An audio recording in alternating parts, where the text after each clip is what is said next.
right, everyone. It is Wednesday night, July 9, 2025. We're here for another damn conversation. This is I'm Speaking. I'm Inwood Lane. And my scheduled guest tonight, he's in the green room getting everything all set up for when I pull him on, is the RamRican himself. He's out of the New York, New Jersey market, and he does a little bit of everything. He's already given me the thumbs up that he's ready to go, but I'll be bringing him on in a few moments. Want to do a little bit of house cleaning here. I don't have anyone set up yet for next week. And to be honest with you, I have not put much effort into much of anything with the Geezer channel over the past week. Reason being, hey, there was holiday, and then me just trying to chase money on a daily basis. And so, with a lot of us, we do everything. We do, we're out here trying to make money. We're also doing the recording, putting together content, and then those of us who host live streams, we're doing all that as well. So it's one person, 24 hours a day, and sometimes you just don't get around to everything. I also want to talk about last week. Now, there are some folk who gave me some serious ass grief, talking about that I was using Fred Flintstone connection, American Online dial up, maybe even old Ma Bell dial up with the 300 baud rate. But the issues that I had last week where I was being put, where I was losing uh, reception, where it was like when I was talking to Odio Doney, it was live stream themselves. In fact, I'm putting it in the chat room what they told us. Studio instability issues. And so the latest versions of some browsers seem to have introduced a conflict causing studio instability, says live stream.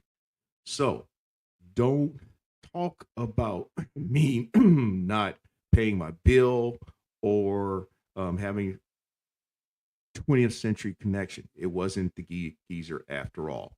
So that said, we're going to be bringing on now the RamRican, my man.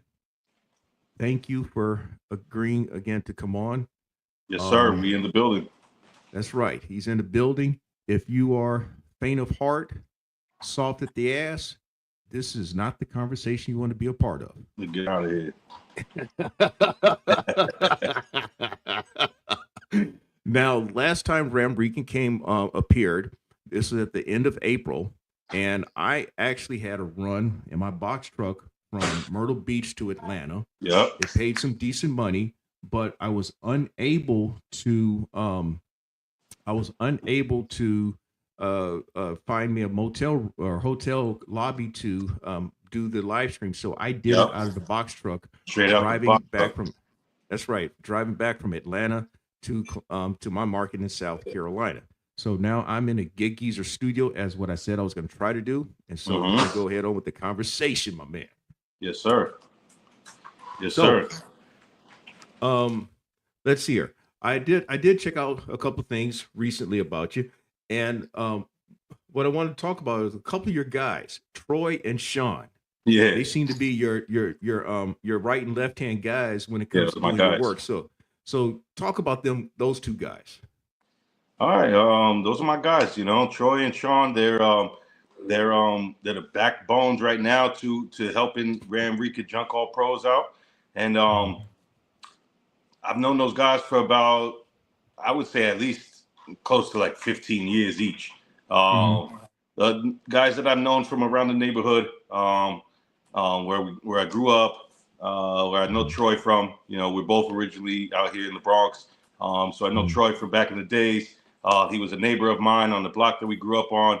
And we just, one hustler to another. We just fed off of each other and did different jobs and stuff to get money together. So I'm always going to take my guys in for the ride.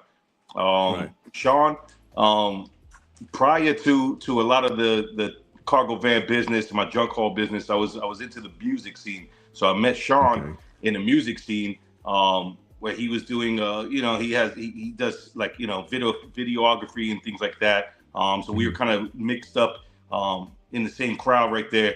And that's how we became, cool. Okay. So, and the reason why I made that note about those guys is because, it's a hard thing when you are, well, in your case, you're like the face of the operation. You're the Yeah. front man.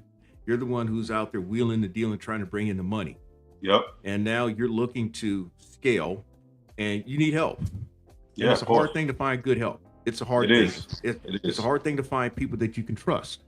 And Sure. Troy, he's the one doing the doing the curls and Hmm. shit while y'all on the job. And Yeah. Sean, Yeah. he's out there, making shit happen. Yeah. so Yeah. that, Yeah. um, They're so doing their um, thing, man. right. And so, what would you tell folk? What would you tell folk when it comes to when you're looking to uh, scale up in terms of adding personnel? Mhm. I would just say, at first, obviously, you know, you don't want to mix that business with pleasure. You know, Mm-hmm. these are my guys, but I don't have, you know, super ties with them where I feel that anything that we deal with on a business basis will affect our personal relationship. Um, Mm-hmm. so I would always just tell people, first off, try not to mix the business with pleasure. Secondly, I would say reach out to those that are reaching out to you. I put up ads, on my social media platforms at times, because I may need more than two guys. So I put up my ad at times, because my guys Sean and Troy, they both do have their own regular job. They have a 9 to 5. Troy's a Okay. little bit more flexible with his schedule because his schedule is like 1 week on, 1 week off. So he's a little bit more flexible versus Sean, where he has like a 9 to 5. He has his Mm-hmm. 2 days off, so it fluctuates. So sometimes I might not be able to get them. So I put out my ads on my social media, trying to recruit more people to come and help me for the jobs. I pay my guys about $25 an hour.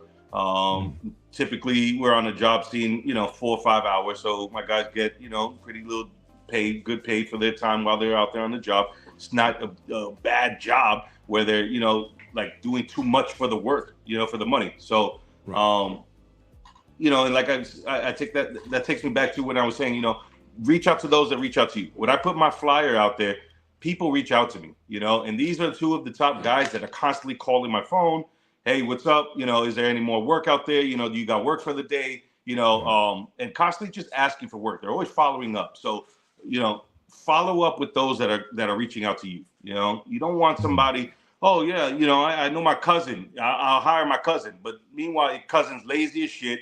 He's always drunk, and he breaks shit. And you don't need him on the scene. That it's a No. liability. He's gonna drag you down. So don't always Right. think that because you have your homeboy, your family member, that they're the best for you, what you're trying to do.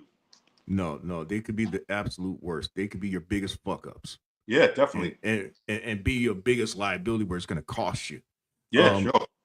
Now, I'm going to preface it with this because I've mentioned that I've maintained an insurance agency Okay. since in some iteration since 2003.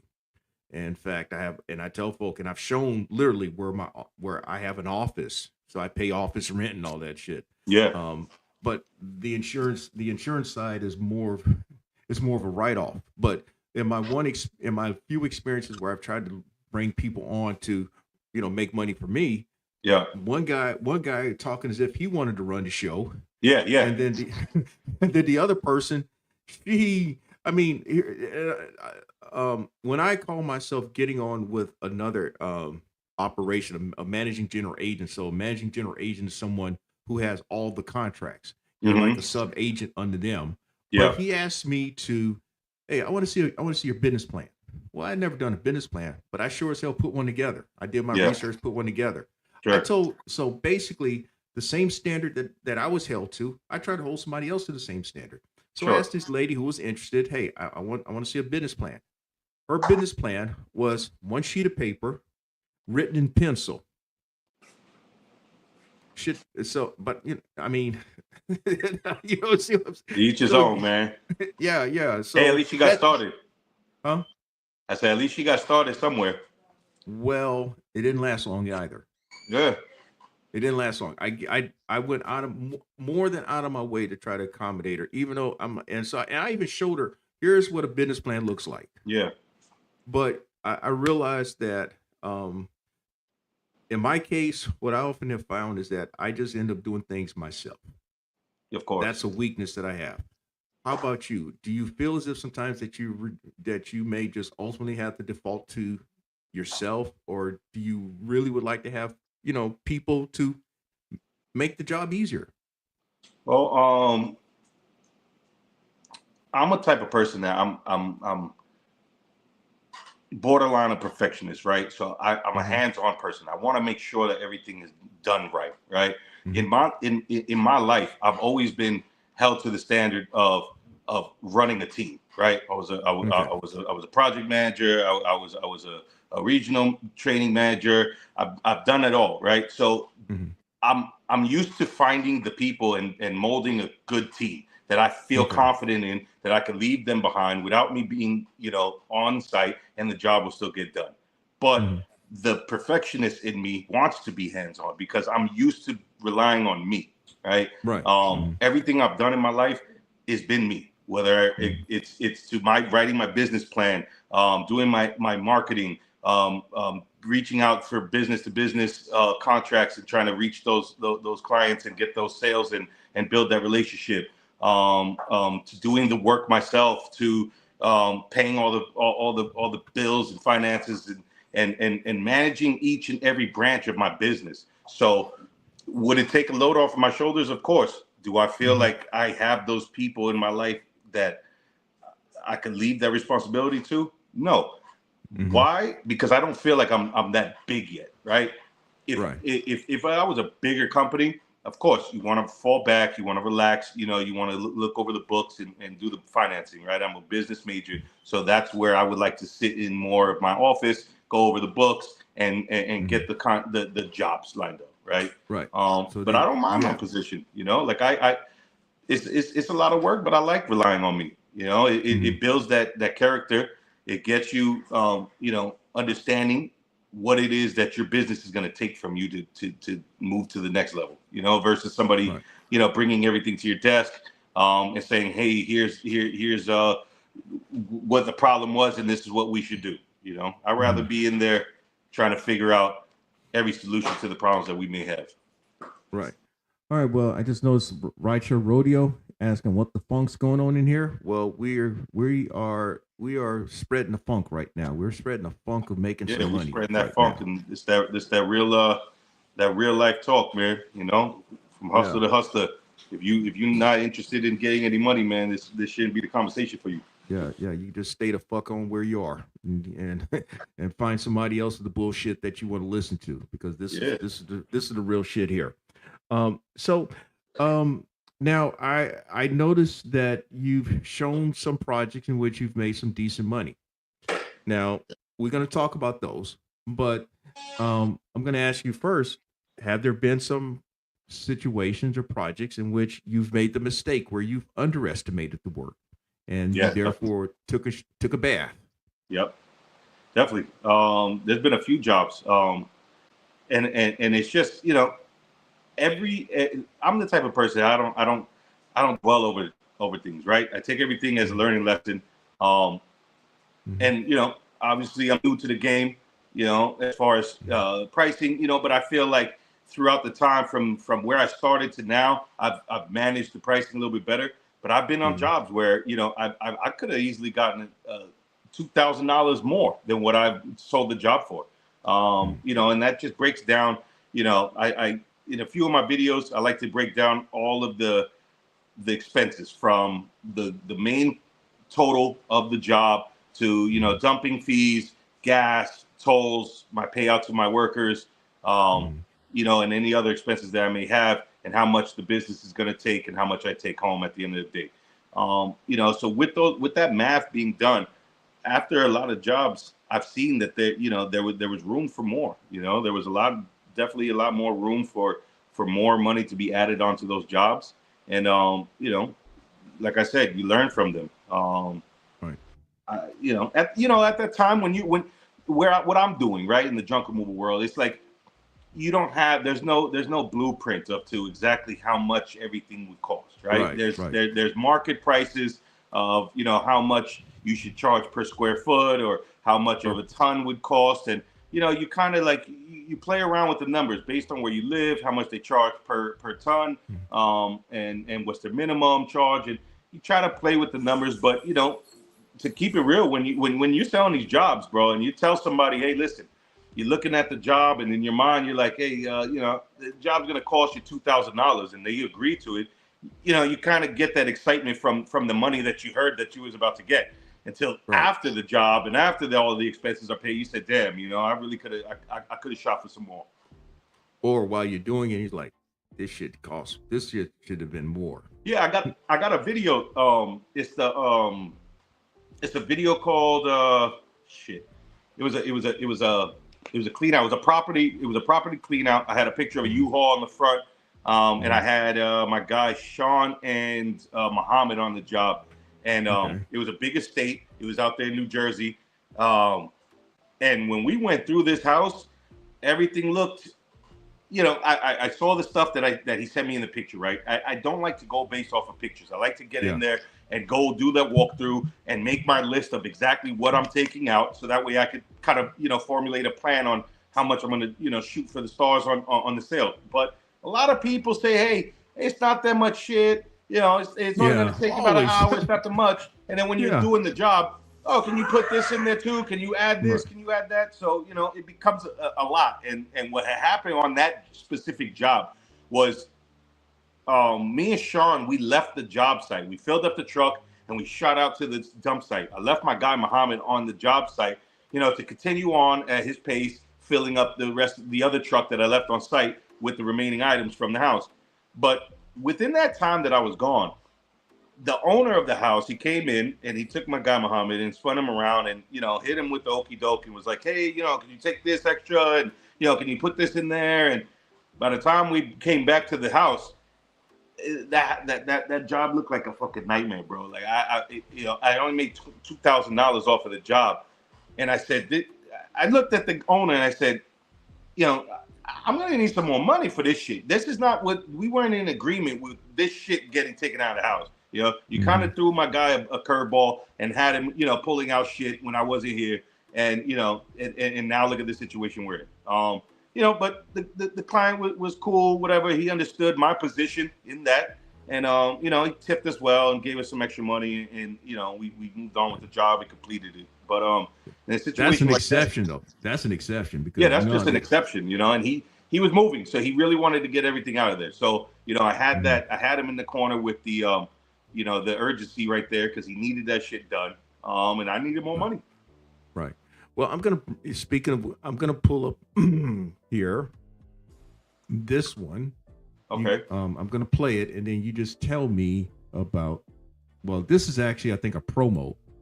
But Thursday, Friday, still good Saturday, that Sunday. we can talk more about it. I've never heard of a day called Sunday. Tomorrow begins right now. Some people say there's a Monday, Tuesday, Wednesday, Thursday, Friday, Saturday, Sunday. I've never heard of the day called Sunday. Yeah. All right. I think that's that motivation, man. That's that motivation. A lot of people that that know me, you know what I mean? They see me come from afar, and I where I'm at right now, I'm really trying to motivate and inspire a lot of other people because I've been in that corporate world where I'm tied to my job 9 to 5. I've worked fucking damn near almost 80 hours a week at UPS, only taking home $1,200 a week.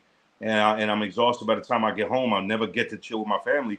So it's like I'm at a position right now, man, where I'm just trying to motivate everybody else. And if I could show you guys that all you need to do is just do it, then I'm going to help you get that money. You know what I mean? If you reach out to me, people reach out to me all the time, ask me questions about, hey, I got this job, how much should I charge? Or, I got this going on, can you help me out? That's where I'm at right now in my line of work. I'm trying to help out a lot of people. So I put out a lot of motivational posts on my social media platforms and stuff like that, trying to let people know, man, listen, it's a risk, man, but you could do it. You could do it. Right. If I've done it with what I have and after all the losses I've taken, you could do it too.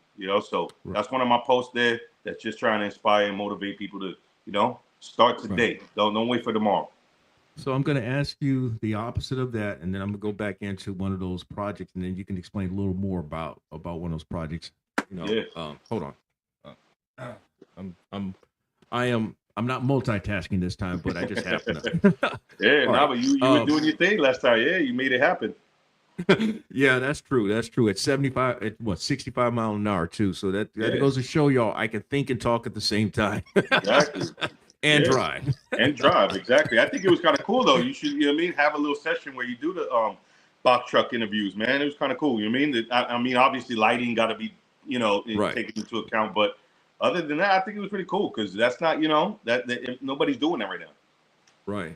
Yeah, that was definite live. That was a live setting right there. Yeah, that was an official live show, man. Now, have you had any pleasant surprises then? Now, you've been in a situation, as you described, where you're in the midst of something, you realize, hey, we need to come up with some more money on this one. Yeah. Have you been pleasantly surprised where you entered into a situation where the money turned out? I mean, the example you gave, you got a little more money, but you had to do a little coercion. Have you been in situations where you may have bid on the low end, but it turned out to be a really, really good opportunity? Yeah, I just had a situation like that.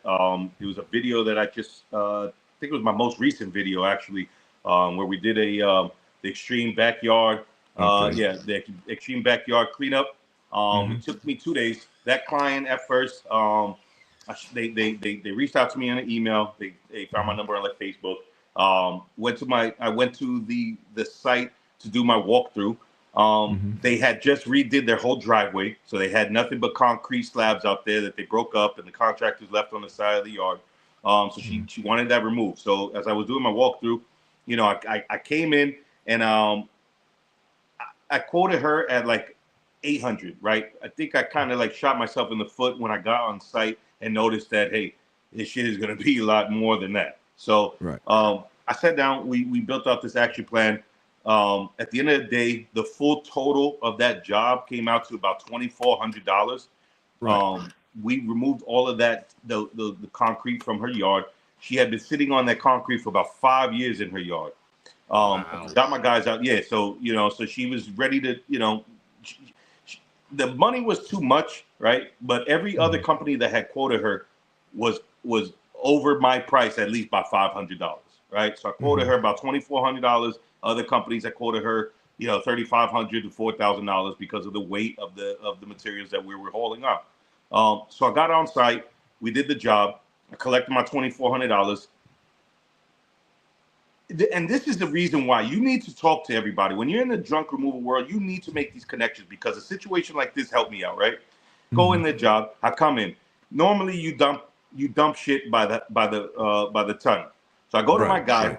I'm driving around a couple of areas that I know, that they it was pure stones, right? So I'm thinking, I'm like, all right, so instead of going to dump, let me try to see if I can find one of these construction sites or some concrete company that might buy this shit from me, or just not even buy it, just take it for free, right? So I don't have to pay for the shit.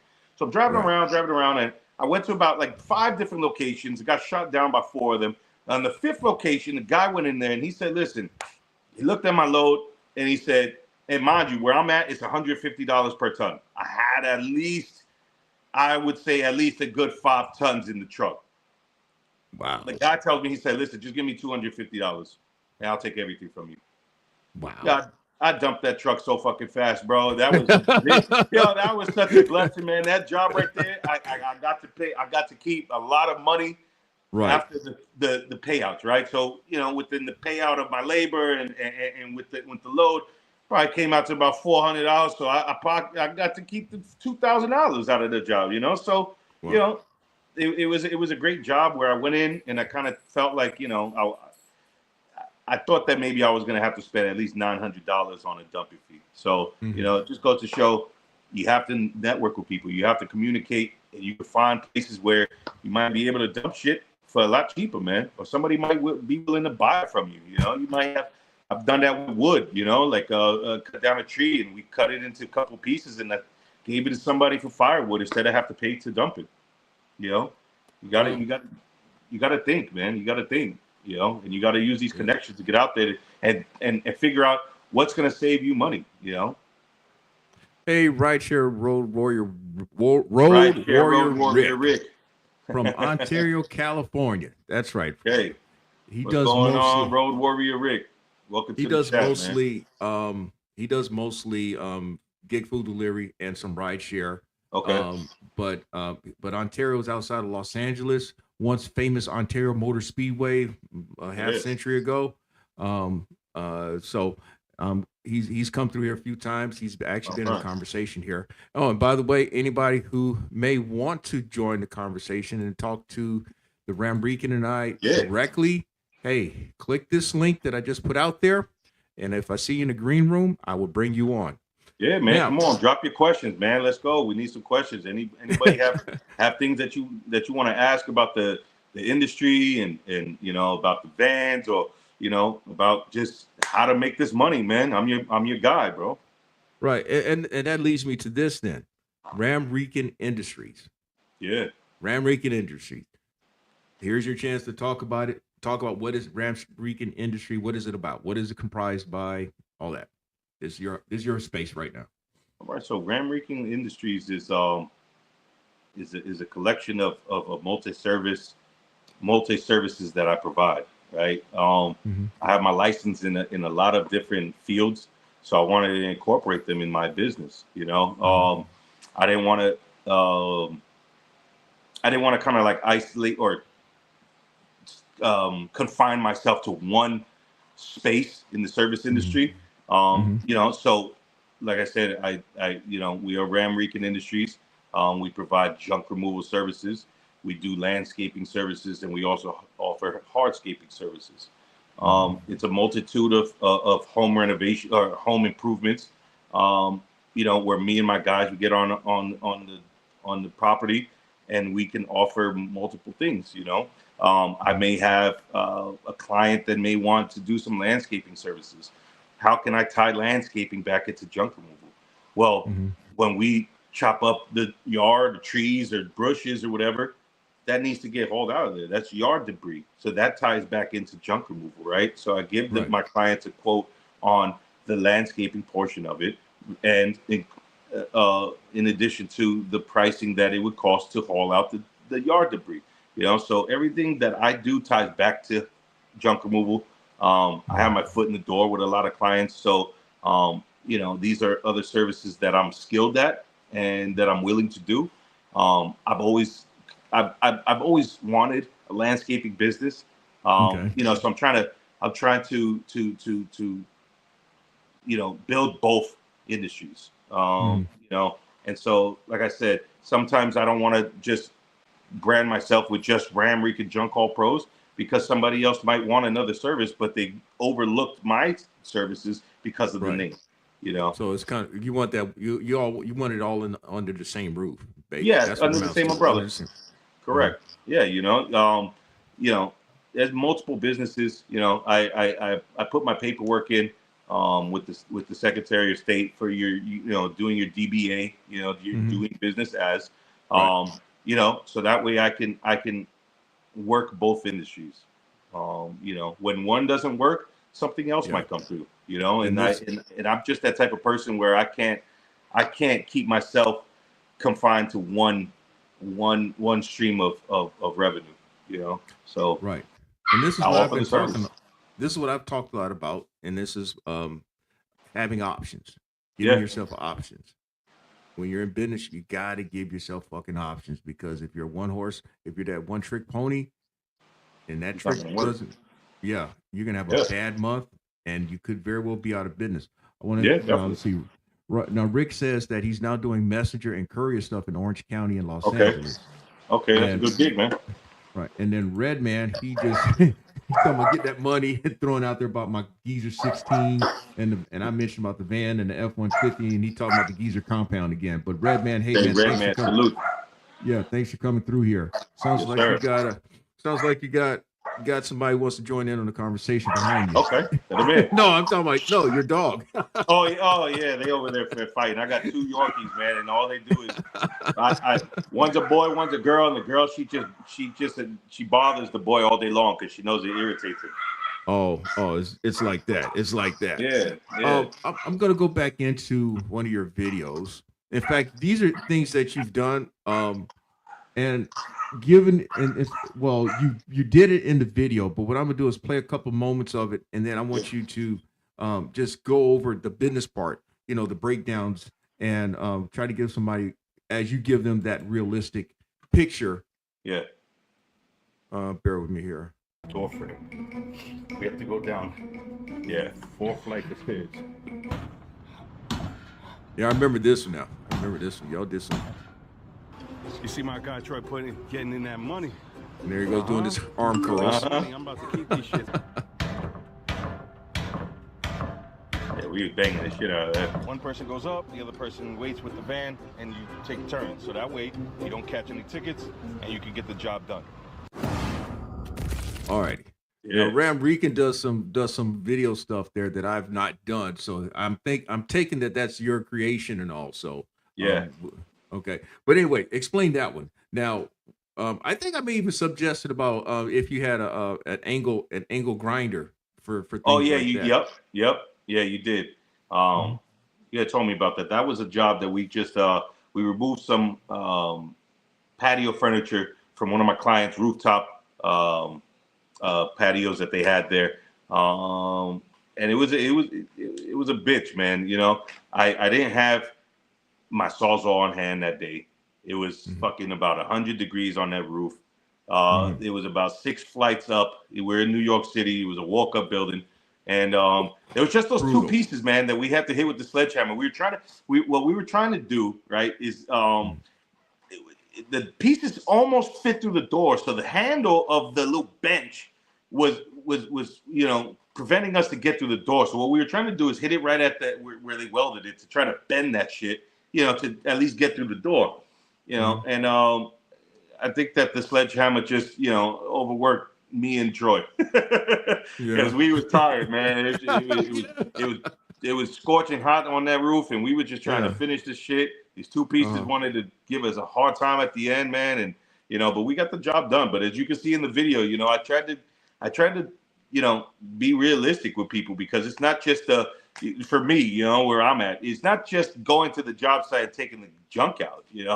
I'm charging for this shit with clients. We're doing walk-ups. Imagine how many times we have to go up and down those stairs with that shit. Yeah. So it's like, yeah. I have to charge for stair fees. I have to take into consideration the tiny little hallways that we have to take the furniture down through. And all that makes the job more complicated. So I wanted to give everybody a point of view version of what it actually looked like to have to try to get this shit through this doorway. And but we made it happen. We finished the job, and I think it took about almost 3 hours, and we got it done. Right. Now, the breakdown of that particular job, you probably again, I'm pretty sure you did it in the video, Yeah. but just for the curious person who's always going to ask that the repetitiveness of these questions, Yeah. give a quick breakdown of what it paid, and then what were some of your expenses. And again, I'm going to say this as a fellow business person, what his expenses are his expenses. They may not be your expenses, Exactly. but this gives you an idea of some of the thought process that goes into the things he has to cover. But that, I think that'd be more of a fair statement of that. Yeah. Sure. Well, that particular job, that job was broken into phases, because that job started off as a that specific service, right? I'm also on TaskRabbit, so I get a lot of jobs through TaskRabbit as well that come through for junk removal or some transporting services. So that instance, in that particular job, that job came through. It was a TaskRabbit job. But the services that the client was requesting exceeded what TaskRabbit could offer, right? Because it was an ongoing project, right? So I got on site. The client had asked me, "Hey, listen, I got some furniture that I need to, take off the roof." So from there, while I was doing the job, I was speaking to the client, and they were, I'm just a salesman, so I'm always thinking of the next way to get back up in here, right? So as I'm doing the job and we're removing the furniture, I'm talking to the client, and I start pitching other services. And this is, I offer other services. So I start pitching other services, and I pitch to him that when we remove all this furniture, this rooftop needs a good power washing, right? So I have a power washer. We have our chemicals. We know what we're doing. Hey, listen, I could get in here. My guy could get in here, and we could power wash this roof for you and make it nice and clean before you go up, add your new furniture. So while we're talking about that, he's telling me, okay, that sounds like a great idea. Shoot me over a quote. That he wanted to also do apply the wood finisher.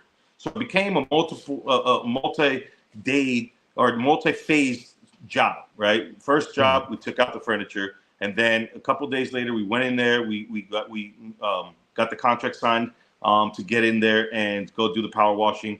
Then, like the next week after that, we went in there to go do phase 3, which was the wood finisher getting applied on the wood.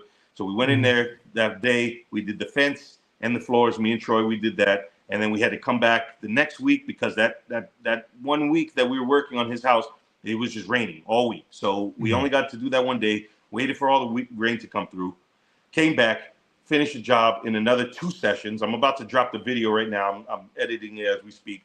So that particular job came out to be a multi-phase job, right? So what I did was I broke it down into those phases. When I did my quotes and wrote my estimates for the job, I broke it down per phase, right? In this phase, this is what I'm going to give you. I'm giving you, a 4 to 6 hour time window. I'm giving you 2 guys. In this phase, this is what we're going to do, right? Like I told you, I was a project manager, so I need to lay down each and every step of what we're going to be doing while we're on our site. So, we're going to be removing your furniture. We cut down some plants that she had there.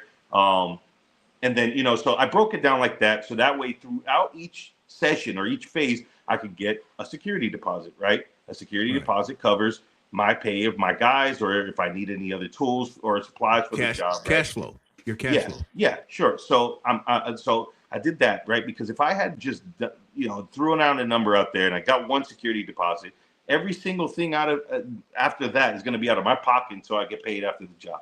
So you have to be smart, right? And this is where it comes to, thinking about your finances. What is it going to really take for you to get this job completed and paid? And you're not going to have to come out of your pockets to cover all this expenses until you get paid. So, when I do my breakdowns, I break down, like I said, tolls, gas, payroll, any expenses for tools. When I buy tools, I add that inside of my estimates. I write down, hey, $28 charge for equipment fees, because I'm getting my money back on all the tools that I've bought already, right? So I have to pay that off, and the expenses of my insurance for my van, my company insurance, and all these expenses that have to get paid off first. And I pay myself like a regular employee, and because you have to do that. If you don't pay yourself like a regular employee and you think that because you got paid $500 that you're going to be up $500, you're going to be broke tomorrow. That's not how business goes. Your business should you should set a certain percentage of profit that you want to make on each job, and so within doing that, you need to write down how much you think everything is going to cost. Right. And you have to kind of give yourself that space there to allow that room for margins on certain jobs, whether it may be a higher number or lower number on the expense that you have, So like I said, with that particular job, we got paid in total like $3,000 for everything. I made about a good 30% profit off of that for the business after paying everything off, and it was okay. So about a grand that you cleared. Yeah. If you're saying 30%, that's somewhere between 900 and a grand, somewhere in there that you cleared on that one. Maybe about a little bit more, bit more after profit, but a lot went into that, because like I said, it was a multi-phase job. My client paid for the wood sealer, so that didn't come out of our pocket. you know, but a lot of other expenses did, you know. Right. You know, paying for parking. You know, it was in Manhattan. You know, parking, we had to pay Oh for man. parking, and Oh, that parking ain't in cheap. that's not That ain't cheap. Yeah, cheap, it's man. not cheap. You know, if you know about Manhattan, and then the guy lived on 43rd and 8th and 9th Avenue, so it's close right there to Times Square. Yeah, no parking out there. I did catch one ticket. I had to pay that as well. It was a $115 ticket. You Oh, know, and then other times I paid for, you know, just to go in the parking lot, and that's a huge expense. You know, paid my right. guys on multiple days. You know, I we had to purchase a little bit of equipment and just, you know, everything. So it was a good job. I think that you do have to take every expense into consideration, though. You know, before thinking about the money that you're going to walk away with. You No, know, that's something we talk about in delivery and transport side. yeah, Instead of just trying to do that dollar mile shit, fuck the dollar mile shit, man. You got to take everything into consideration. yeah, Everything into consideration. You know, yeah, in fact, everything. Yeah, fuck the dollar, I've, because that yeah, you do $1 a mile and they want you to go 100 miles. you're going to pay them to do it. Yeah, you pay. Yeah, Ultimately, you're you know, going to pay them to especially do their job. Yeah, right. I mean, you're going to you screw start yourself out over. right. If you hadn't put in money in your tank starting out, you know, that may be $65-$70 that you have to use. Well, it Just may off be the more in New gas. York, just Yeah, on gas. But you agreed to $100 fucking. You a yeah, dumbass. You are yeah. a dumb ass thirsty fool. And there's a lot of Simple that as shit that. going on, man. There's a lot of that shit going on, especially in the junk removal world. You know, a lot of people undercutting. And it's like, I get it, bro, right? You want to make your money, but you have to put some type of respect on the pricing of shit, right? Mm-hmm. It's just the name of the game. You can't come out there and try to tell somebody, hey, you know, I take all that shit for you for $40. It's not gonna work. You know, you ruining the service for others. You know, Mm-hmm. and that's a big problem that I feel like the market is having right now. A lot of people are undercutting people because they just need to make their money, so they're charging lower. And then you have clients that are looking at us like some fucking scum of the earth that, hey, come pick up my shit. You know, I'll give you $40. Mm-hmm. That's not how it goes, man. You know, Right. this is a service, and this is depending on who you're dealing with, you're getting a white glove service from me and my Right. team. You know what I mean? And So you have to right. pay for that. You know, Right. And if I didn't deal with everything that I invested into my business to get lowballed. You know, Bolt Up so says he had a box truck and didn't take anything under $2 a mile. That's that's just starting out, but hey, I see that. I can see that. yeah, Now while I'm at it, you talk about tools and stuff. yeah, I already mentioned about the angle grinder and all, but the use of tools to make your job easier. yeah, Now, in delivery transport side, I've showed from inside my van some of the things that I've accrued over time that have made my job easier, like ratchet straps, um, like pallet jack all or of some shit. yeah. Oh man, I'm telling you, shit that saved me even when I Oh was on a yeah, box truck because I had my tools, I had my and one on this particular day, I was actually on an opportunity doing the fucking delivery, yeah, and the truck didn't start. I knew that there was a loose connection with the battery. Well, yeah, because I had my zip ties, well, all I had to do was zip tie the post to something, and yeah, it's not moved since. It's not moved since. But yeah. I was able to. My man, Tony Ruiz. Yo, Tony, Hey, that's my guy. Tony Ruiz, Tony, man. welcome, man. That's my guy. Also a big hustler over there, man, killing it in Yeah. New Jersey. And me and Tony actually got some shit that we're working on that we have to do a collab together as well, man. So shout out to my guy Tony. So, Y'all have it. Go Tony, check out his channel as well. Tony, I want you to click that link and join the conversation. I've been trying to get you to come on here as well. You ain't responded to my emails, but if you would click that shit. link and join in with myself and Tony. Oh, there goes RamRican. delivered. Yeah, There it but goes delivered. I'm waiting for they've been sending me bullshit, man. They've been sending me bullshit. the bottom. Yeah, Yeah. they've been sending me the bottom of the barrel now because Yeah, they're getting disrespectful, bro. Like I haven't got a job on delivering in about 2 weeks because they keep throwing me the bottom of the barrel shit. yeah. So Yeah, I'm not going so for it. I don't even think about them now. I really don't. I can Yeah, tell you some stories about those guys. yeah. So yeah. I So did some like I said, content. I did some content with them, man. I got uh-huh. paid for a couple of content videos for them. So Mm-hmm. you know Yeah. they S- And he, they come in clutch, you know. But I but feel like listen. but that I ain't gonna bad talk them. I've made some really good money with them, and they have definitely mhm, been there in clutch for me. But mhm. recently they've been throwing out some bullshit. Well, it's like they've forgotten you. You Yeah, gave them the promotion that they were looking for, and now they done forgotten about you. And yeah, that's the yeah, way with yeah, a lot of these. That's the way a lot of these apps do, man. They got this team of people that are scouring the social media realm. You were that yeah, new hot face that they were looking for because yeah, you were promoting them. You were giving them the attention that they're looking for, the stuff that they needed for Easy Cater and maybe for other people, for other investors. So now yep. they got the attention that they're looking for. Now, RamRican, who's you? I bet I would venture to say that you could even call them. You were able to call them. You're talking to people on a first name basis now. All of a sudden, they've Yeah, forgotten about you. yeah, That's yeah, why I yeah. don't. Kind of That's seems like why it. Yeah, I don't mention. That's why I don't mention these apps by name. That's yeah, one of the reasons why. yeah, yeah. I feel you. Hey, listen, you know, if we're gonna talk about them, that's marketing for them. You know what I mean? And if you're not gonna Hmm. re- return the favor, or at least you know, kind of throw me some you know benefits right here on it, then I'm not gonna talk about you or bet or promote you. But also too with them, my guy, they know Chris, you know, the Hmm. owner of it or the founder of the Delivered, and my guy Charlie over there in the Hmm. on the tech side.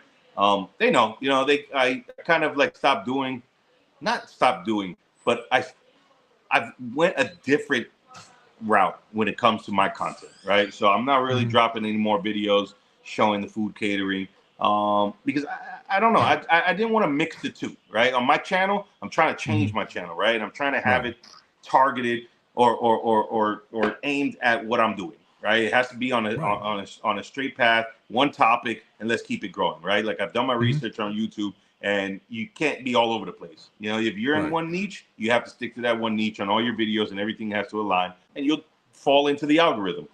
You Mhm. know, so that was one of the reasons why I kind of stopped putting food delivery videos Mhm. on my channel.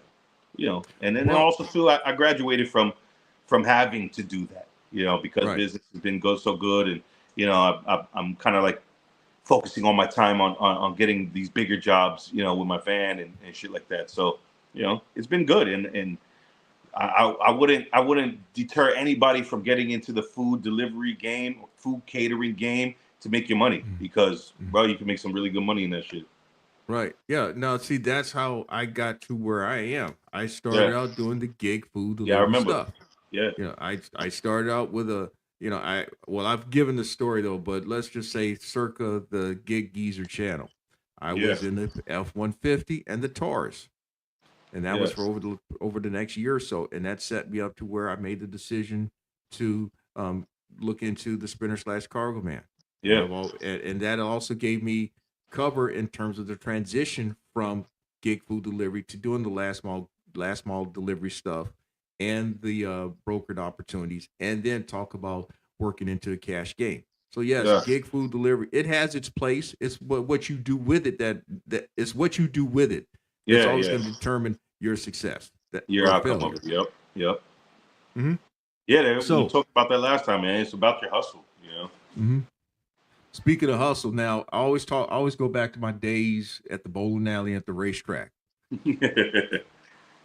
And some folk probably would not find it, may not believe me. But one of these times, I think what I'm going to do is show some clips of me bowling, Yeah, and you have to. Got to remind people. you make that fucking decision for yourself. Yeah, Okay, you make that I wait. decision with you want I'm if you waiting want for it. if you want to be embarrassed, fuck with me.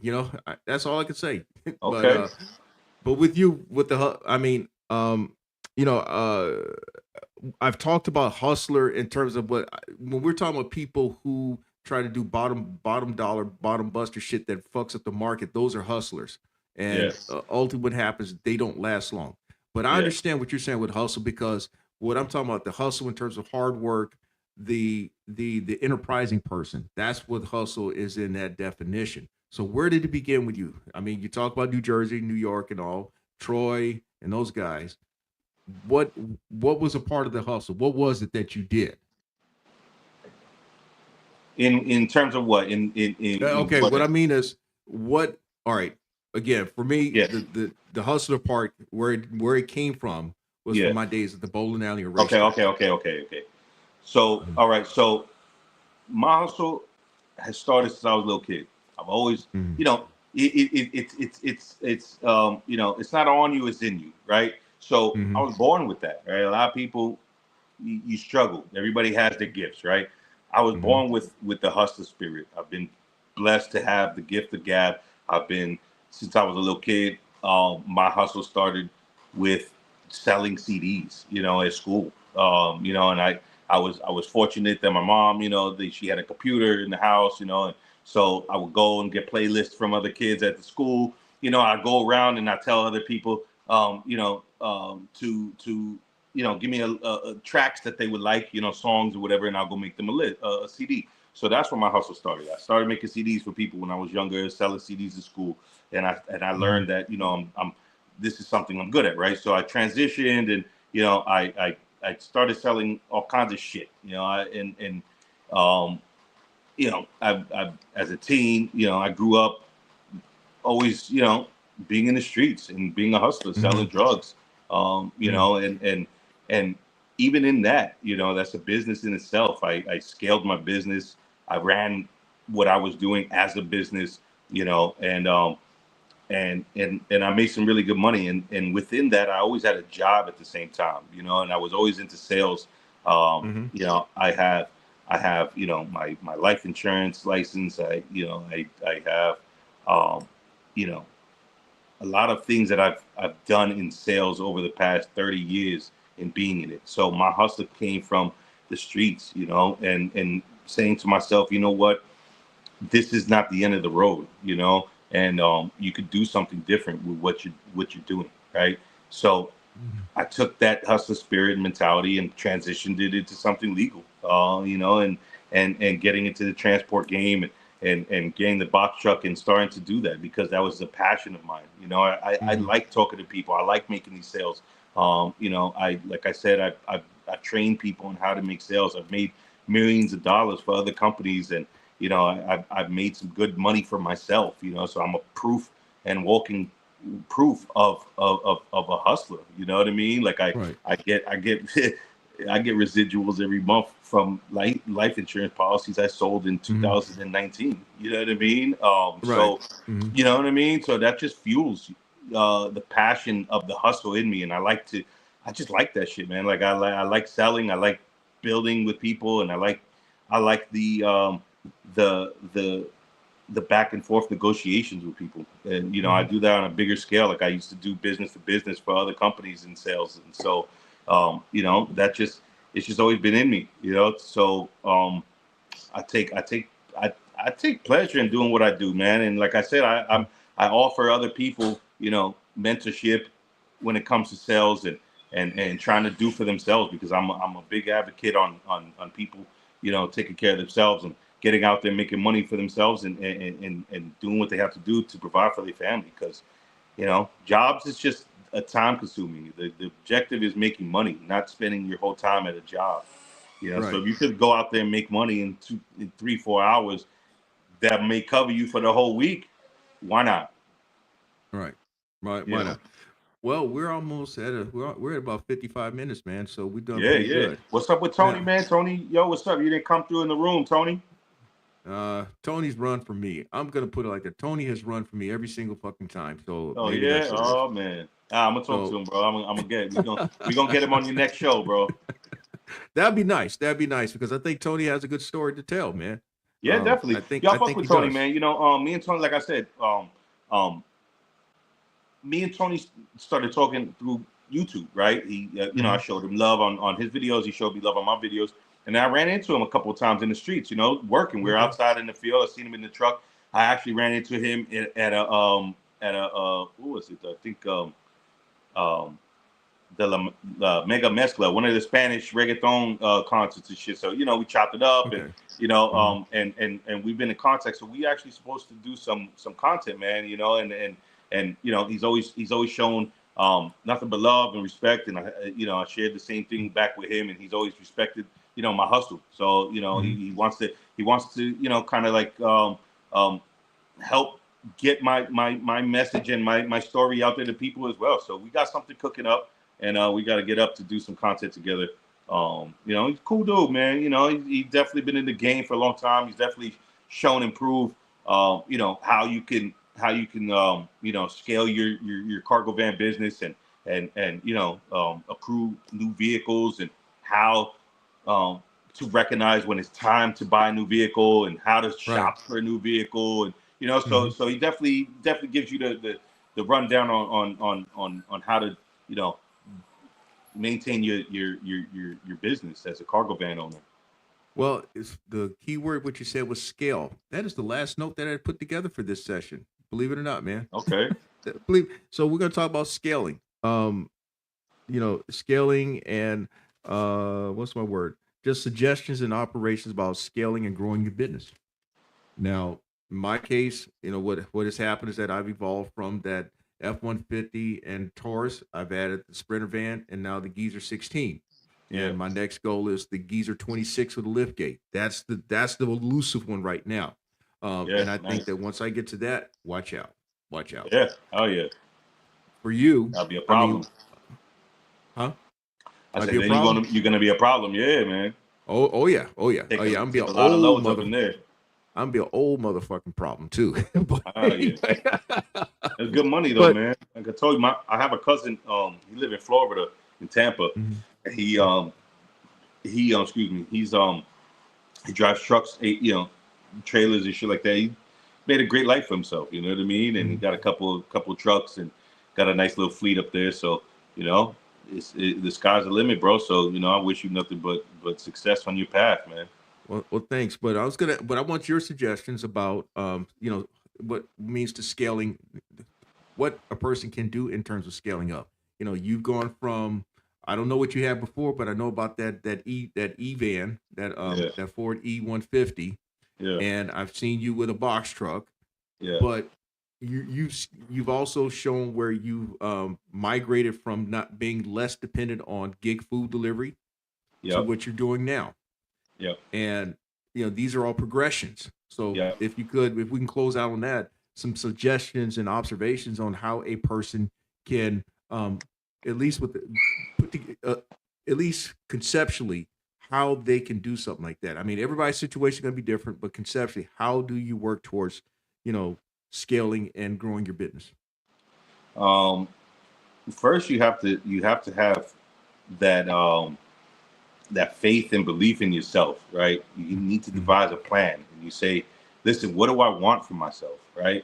I could go outside in the car and I could do Uber all day long, but what am I going to do after that? Right? What's going to be the end goal? What am I working towards? You have to build a plan. You know what I mean? And the way that I've always progressed in life is building those short-term goals. You can't always just say, "Hey, I'm going to get into the junk removal business or the transportation business, and I'm going to buy, a big, nice, 24-foot truck with a lift gate right off the bat, $150,000 truck."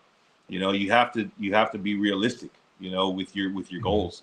And if you set these goals, you have to do what you're going to do in order to get there, right? So, for example, with me, I had my car, I was doing food apps, and I said there was always a bigger story or passion out there for me, right? So I utilized the food gig apps to try to make the money, and I said to myself, well, I have to be working towards something, right? So Right. scaling can mean anything to anybody. It can mean I want to be a millionaire, but there's steps in between 0 to 1,000,000. So what are you going to do in order to get through those steps to get to be a millionaire, right? So within my situation, I took everything in my pace. I'm not trying to add more to my plate. I'm comfortable with what I have, right? Because it's at my speed, right? Right. So I've seen a lot of people get into anything that they do, and yeah, I can't even think right here. Hold on, man, my dog is going crazy over here. You know, and they lost it all because they've gone into it too fast, right? You put too much on your plate and you can't even handle. So scaling is just, for me, being in a better position than you were yesterday, right? Continuously growing towards something, continuously putting in that effort to be better, right? And it'll come. I watched a story on a guy. He's a millionaire, right? Billionaire. And he said, you know, one of his things to achieving wealth was never worry about how much money you're going to make or are you going to be a millionaire. Continue to do what it is that you love, your job, your passion, and the money will come, right? You don't need to, you know, worry about if you're going to be a millionaire. Keep doing what you're doing and it'll come, you know. That's how you're going to scale. You continuously do something.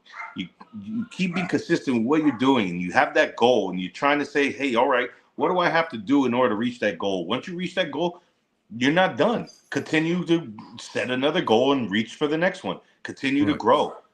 You know, and then from my standpoint, I could probably get another truck right now. And of course, I would love to get another truck. I do want to get another truck. But like I said, I don't put too much on my plate, right? I have a lot of expenses already in life as it is, right? I live in one of the most expensive cities there is, right? And then on top of that, I live in a neighborhood where, you know, people do shit to your cars out here. You know what I mean? So just recently on my work van, so just recently on my work van on Boris, they just stole my catalytic converter in my van, right? So, you know, this is a fucking expense I have to add in. You know, I've been using U-Haul trucks for the past couple of weeks. I'm trying to get the van working, you know, but this is the shit that I have to take into consideration, right? I used to have my van in the garage and everything, but life is life. And garage is fucking $400 a month. I don't want to pay that no more. You know what I mean? Like I said, I have 4 kids. I have my house. You know, I have my car. I have my van. I have insurance. I have other mortgages. I have student loans. I have a lot of shit I have to pay, right? So why am I going to sit there and continue paying for this van, right? So, hey, listen, I park my shit outside. I live in New York. People are going to do shit to it. I've had my van, my work van, they spray painted on the side of the van. They broke into it. They stole my hand truck, and now they just took the catalytic converter. So, you know, yeah, I don't want to get something bigger and better, right? Because then for what? They're going to fuck it up.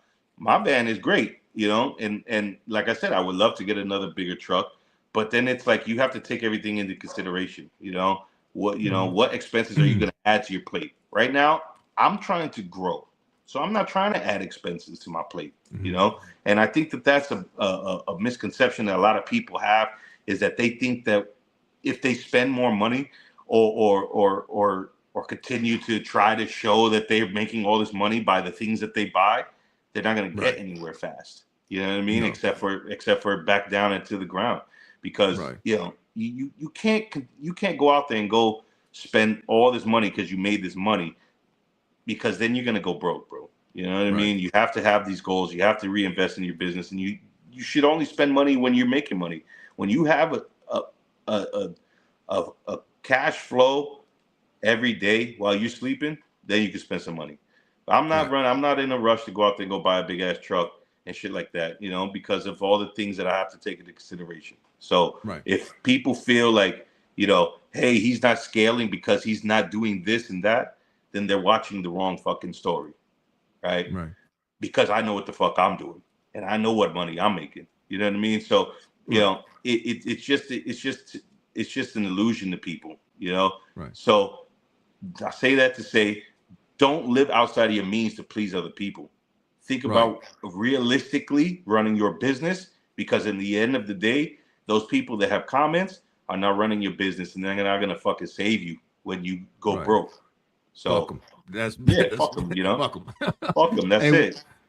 I got 3 thoughts here. Bolt Up asked the question: how to find Lowe's $3-4 a mile with the new authority. You're not what you have to do is work up in terms of your experience and confidence with negotiating for load opportunities. That's the best way or of answering it. or go out there and try to deal with different dispatchers and brokers and get in a different lane. Try to Right. get something different. Maybe you could do medical courier. Maybe you could do a fucking local route and make more money, build up your MC number and shit like that. You know what I mean? Right. A lot of people, this game, bro. Everybody gets into the game thinking that, hey, listen, I'm gonna go buy a big ass box truck. Do you have fucking jobs for that box truck? Because if you ain't got them wheels turning on the fucking road every day, then you're gonna be paying out fucked. your ass You're for a fucked. box truck. Yeah. Right. So then Boltup asked how to find highly profitable contracting routes. Well, this is where I'm going to answer the question. CMS Cargo Express, Mr. Sam Randall. He's not going to tell you exactly what he does or who he deals with. He's in the west coast of Florida. He has a contract situation that earns him pretty damn good money. He earned over just a base number. He earned six figures last year, over 125K, and it's prime is largely with the driving force is the contract situation.